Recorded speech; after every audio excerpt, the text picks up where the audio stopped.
45% dipicu oleh adanya truk, khususnya truk overload dan overdimension. Menurut informasi dari Polresta Bogor, kecelakaan terjadi pada Selasa malam sekitar pukul 23.30 waktu Indonesia Barat dan melibatkan sejumlah kendaraan.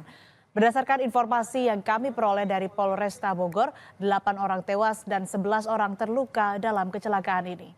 Kecelakaan ini diduga akibat remblong pada truk pengangkut air mineral.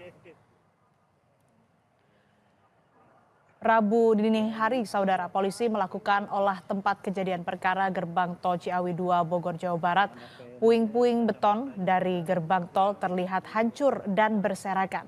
Begitu juga dengan galon air mineral dari truk pengangkut yang menabrak beberapa kendaraan.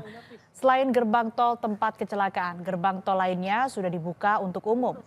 Tak hanya polisi, saudara, petugas dari Jasa Marga juga sudah tiba di lokasi.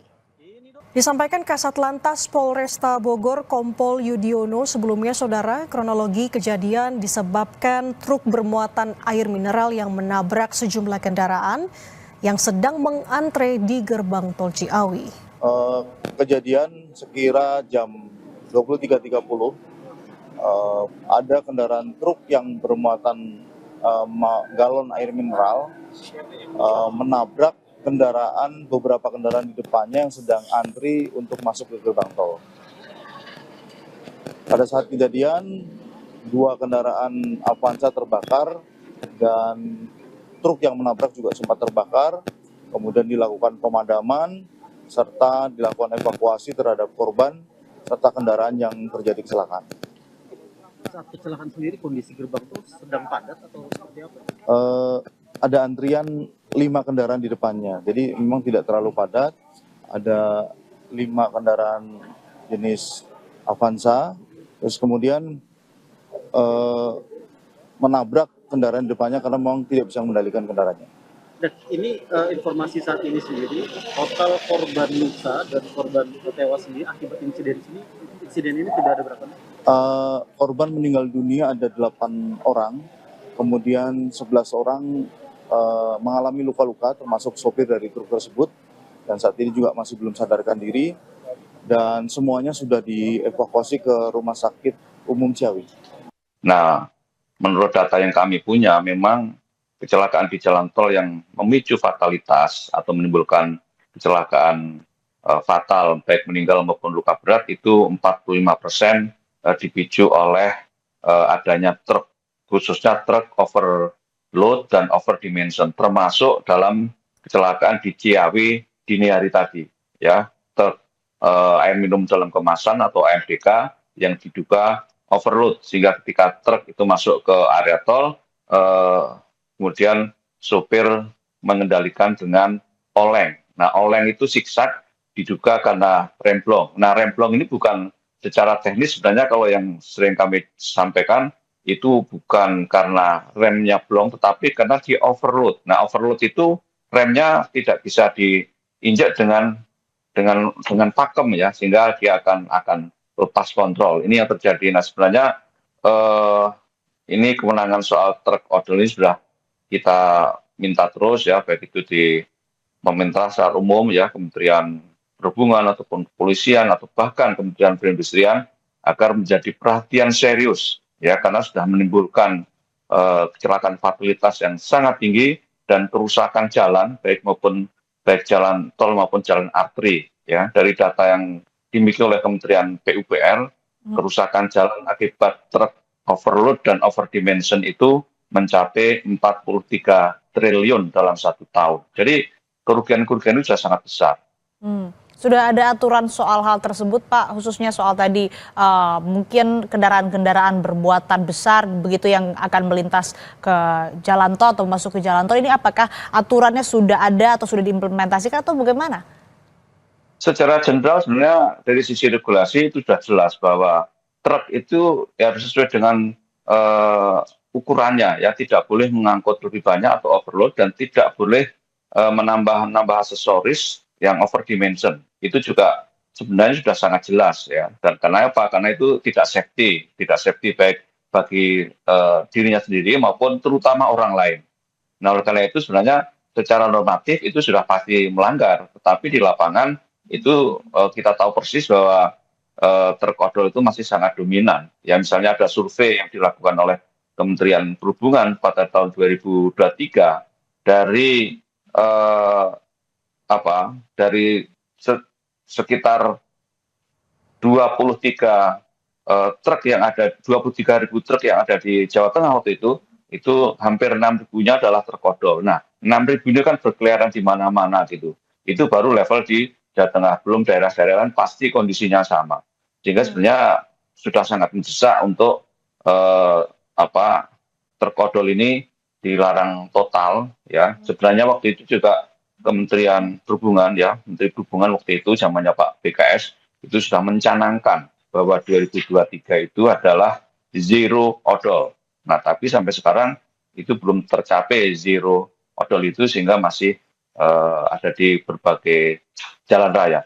Nah, kalau di jalan tol sebenarnya juga ada mandat bahwa pengelola tol itu boleh menolak truk odol yang masuk karena itu menjadi mandat dasar di dalam regulasi tentang jalan PP Jalan Tol, di mana truk yang di luar ukuran atau melebihi ukuran ya itu tidak boleh masuk ke jalan tol gitu, karena pertama akan mengganggu lalu lintas yang ada, potensi kecelakaan, dan kemudian merusak kualitas jalan, baik itu jalan arteri maupun juga jalan tol, bahkan pelabuhan dan juga kapal.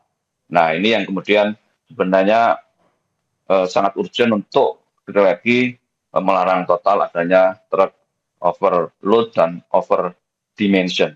Ya, kalau di jalan tol ini menjadi lebih potensi resikonya menjadi paling besar atau sangat besar. Kenapa? Karena kemudian menimbulkan satu fenomena yang disebut fenomena speed gap. Ya, speed gap. Jadi adanya gap kecepatan. Ya, di satu sisi ada kendaraan pribadi yang kecepatannya mungkin tinggi, lebih 80 km per jam atau bahkan lebih. Di sisi lain ada kendaraan yang berjalan kayak siput, ya, kurang dari 40 km per jam, yaitu truk, tetapi dia mengambil jalan di tengah ataupun bahkan kadang di kanan ketika mensalib. Nah, inilah yang kemudian akhirnya menimbulkan benturan keras dan kemudian menimbulkan kecelakaan fatal, korban fatal, dan fenomena speed gap itu yang salah satu pemicunya adalah keberadaan truk odol yang berjalan lambat dan kemudian berjalan di sebelah tengah atau bahkan mungkin kanan gitu.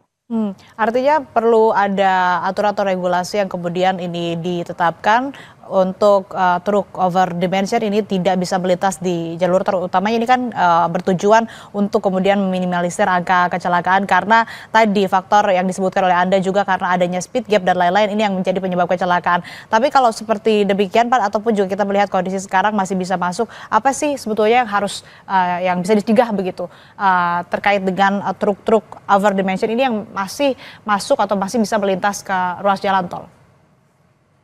Ya, sebenarnya concern kami bukan hanya ke jalan tol saja. Memang resikonya akan lebih besar di jalan tol, tetapi itu juga ketika truk odol itu masuk ke ruas jalan arteri atau jalan nasional atau bahkan jalan provinsi, itu juga tidak boleh, ya, karena jalan itu ada kelas jalan. Truk odol itu jelas tidak masuk kriteria apapun di dalam ruas jalan yang ada.